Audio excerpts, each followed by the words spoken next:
Et bonsoir à tous, vous êtes sur Lancer Critique et aujourd'hui on va faire unboxing de la nouvelle boîte, la boîte de Catacombes pour Warcry, donc, qui est le nouveau starter set.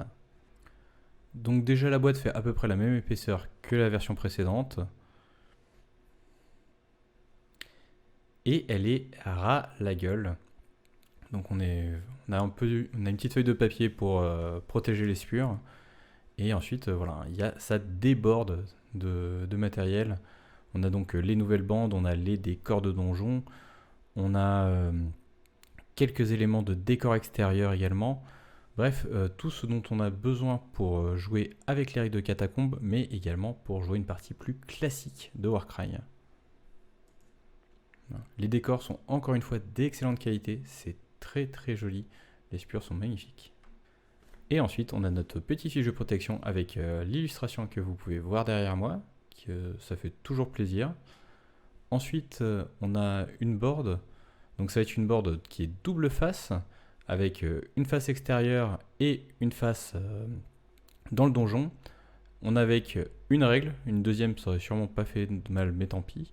On a bien sûr un set de tokens, les règles de Catacombes, donc c'est un petit livret d'une 60aine de pages, les fiches pour les Kainites, les fiches pour les Saillants of Flame. Par contre, il n'y a pas les aptitudes universelles dedans, et c'est bien dommage. Ensuite, bien évidemment, nous avons les notices de montage. Encore une fois, faites attention lorsque vous montez vos décors extérieurs. Le livre de base dans son édition originale, il n'y a pas les errata, c'est exactement le même que celui que vous avez déjà.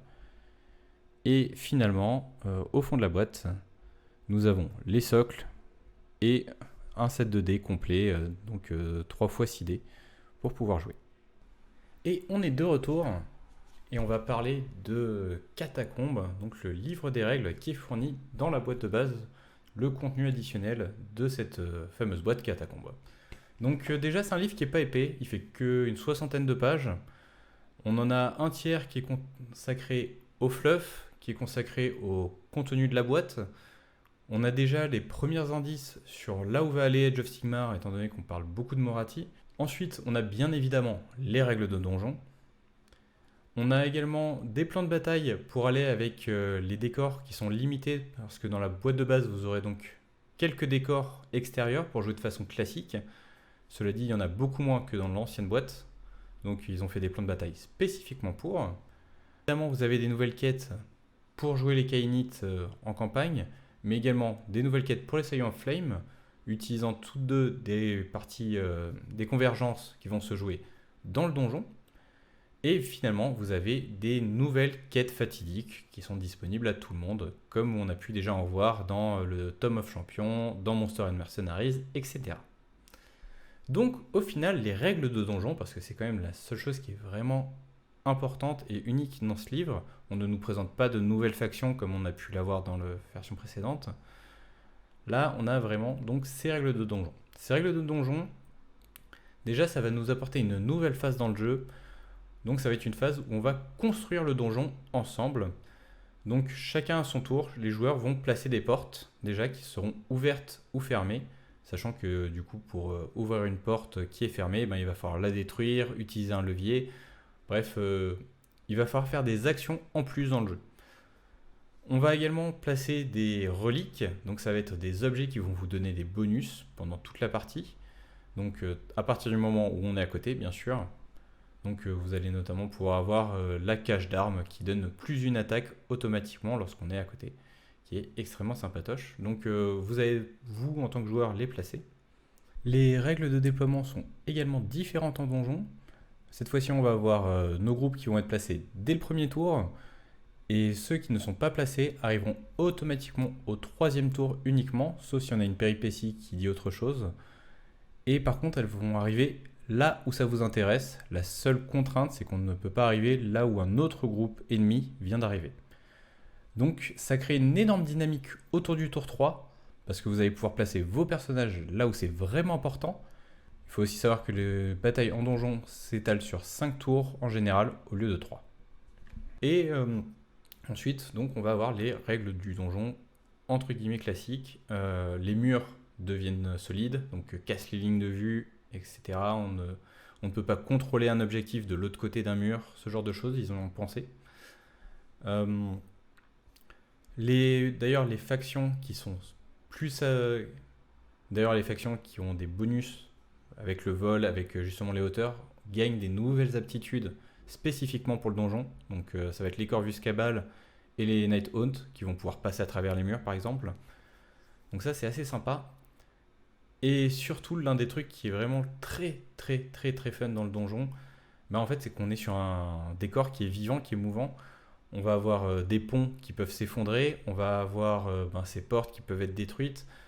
On a toute cette nouvelle mécanique et surtout on a la lave. Et la lave c'est que du fun. En fait, donc vous avez ces grosses rivières de lave, en tout cas sur la carte qui est fournie dans la boîte de base, sachant qu'il en existe 4 autres plateaux qui eux n'en ont pas ou quasiment pas. Et en fait, toutes les plateformes accolées à cette lave sont considérées comme des plateformes dans les règles du jeu.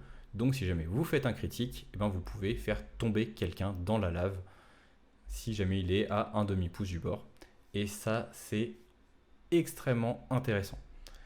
En plus, on a déjà toute cette notion de combat de promiscuité, où on va pouvoir bloquer les portes. Bref, on a une nouvelle approche du jeu, et qui est très très très très fun. J'en attendais absolument rien, et finalement, je me suis régalé sur les parties de test que j'ai pu faire.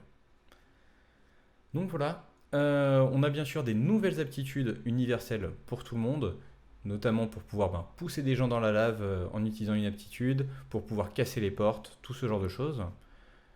On a des nouveaux objectifs de donjon qui sont spécifiquement faits pour, avec notamment des reliques maudites et des choses comme ça. On va avoir des nouvelles péripéties qui sont très très thématiques, que j'ai beaucoup appréciées. On a par exemple une bête qui rôde dans le donjon et au début du tour, si jamais il y a un combattant qui est isolé, eh ben, il peut se faire dévorer par la bête. Donc on a ce genre de truc, c'est très thématique, c'est vraiment réussi. J'ai beaucoup aimé ces règles de catacombe. Ensuite, pour la boîte en elle-même. Déjà elle est pleine à craquer, ça fait toujours plaisir. Je trouve que les deux bandes sont bien mieux choisies que lors des boîtes précédentes, parce que les Saillons of Flame sont très très simples à jouer. Font beaucoup de dégâts, leurs aptitudes sont faciles à comprendre et on peut très bien gagner sans. Ils meurent assez vite, donc ça fait vraiment des parties fun. C'est une très bonne bande pour débuter. D'un autre côté, on a les Kainites qui eux sont plutôt faibles en apparence. Cela dit, ils utilisent beaucoup de compétences qui vont vraiment les faire sortir du lot. C'est une bande pour les tacticiens, c'est une bande qui est difficile à jouer. Donc est-ce qu'elle a sa place dans une boîte de base? C'est pas sûr, mais en tout cas c'est vraiment une très très bonne bande également. En plus du fait que leurs figurines sont magnifiques. Au point de vue des décors, c'est très sympa. J'aimerais bien que Games Workshop les propose en dehors de cette boîte, notamment avec les fameux nouveaux plateaux aussi. Et sinon, après, on a les anciens décors que l'on connaît déjà. Donc au final, cette boîte de catacombes, qu'est-ce que j'en pense? Eh ben, elle est plutôt bien. Au final, je suis un peu déçu que ce soit une boîte de base, parce que l'un des intérêts quand même de Warcry, c'est ces combats sur de la 3D, et aussi bien ces règles de catacombes sont vraiment géniales. J'ai adoré les règles de catacombes, mais on n'avait pas besoin de mettre ça dans un starter set. On aurait pu avoir une boîte d'extension, un petit peu comme Manning Sorcery ou quelque chose comme ça, avec tous les décors et une dalle, et ça aurait été tout aussi bien, voire mieux. Donc voilà, je vous conseille vivement d'essayer les règles de catacombes, c'est extrêmement sympa. Et pour la semaine prochaine, je vous laisse le choix, vous me dites dans les commentaires qu'est-ce que vous voudriez voir, sachant que je peux vous proposer une analyse des Saillons of Flame, une analyse des Kainites, ou alors un rapport de bataille détaillé vous expliquant les règles de donjon. Donc c'est à vous, faites-moi savoir ce que vous voulez voir dans les commentaires, et ça sera la vidéo de la semaine prochaine.